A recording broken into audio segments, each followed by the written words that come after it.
এই দেশটা তো পুরো ধ্বংস হয়ে গেছে। তারেক রহমানের নির্দেশে আমরা নেতৃত্ব দিয়েছি 2024-এ। জিয়াউর রহমান শুধু একটি নামই নয়, পুরো একটা বাংলাদেশ। হ্যাঁ, যুগ্ম আহ্বায়িকা কাফরুল থানা মহিলা দল।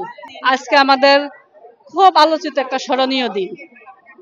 আমি প্রথমেই স্মরণ করছি এদেশের গণতন্ত্রকামী আমাদের শহীদ প্রেসিডেন্ট জিয়াউর রহমানকে।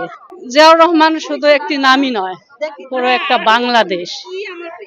আমরা তার একজন কর্মী হয়ে খুব গর্বের সঙ্গে বলতে চাই, এই যে জিয়াউর রহমান যে স্বাধীনতার ঘোষক ছিল, সারা বিশ্ব তাকিয়েছিল, সারা দুনিয়া তাকিয়েছিল এই স্বাধীনতা ঘোষণার জন্য।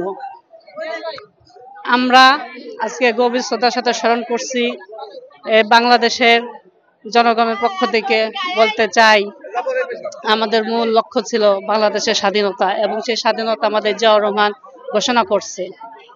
আমরা এই যে দ্বিতীয়বার যে যুদ্ধ হলো শহীদ প্রেসিডেন্ট জিয়াউর রহমানের ছেলে তারেক রহমানের নির্দেশে আমরা নেতৃত্ব দিয়েছি 2024-এ।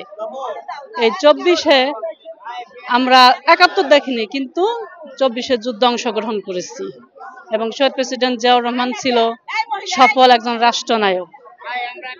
আর আমাদের লক্ষ্য হচ্ছে এদেশের জনগণের উন্নয়ন করা, গণতন্ত্রের কথা বলা।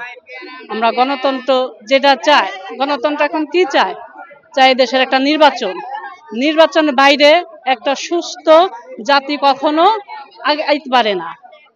সবার আগে একটা সুষ্ঠু নির্বাচন চাই। আজকে দেখেন দেশের কি পরিস্থিতি, কি হচ্ছে, এটা কোনো আইন নাই, কোন শৃঙ্খলা নাই, কোনো গঠনতন্ত্র বলতে কিচ্ছু নাই।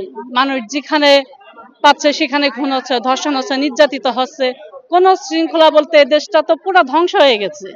নির্বাচন যদি আরো দেরি করে এ দেশটা তখন আর কিচ্ছুই থাকবে না, দেশটা পুরো শেষ হয়ে যাবে। তাই যত দ্রুত পারেন আমরা আবদার করব, দাবি জানাই যে যত দ্রুত হোক নির্বাচনটা হোক। জনগণ চায় নির্বাচন, জনগণের ইচ্ছাই এই দেশ চলে, জনগণের উৎসই মূল উৎস, জনগণের শক্তি বড় শক্তি। সেই জনগণের শক্তি যদি প্রতিহত করে তাহলে তো হবে না। জনগণ নির্বাচন চাই, নির্বাচন দিয়ে দেখ, এটাই হলো মূল কথা।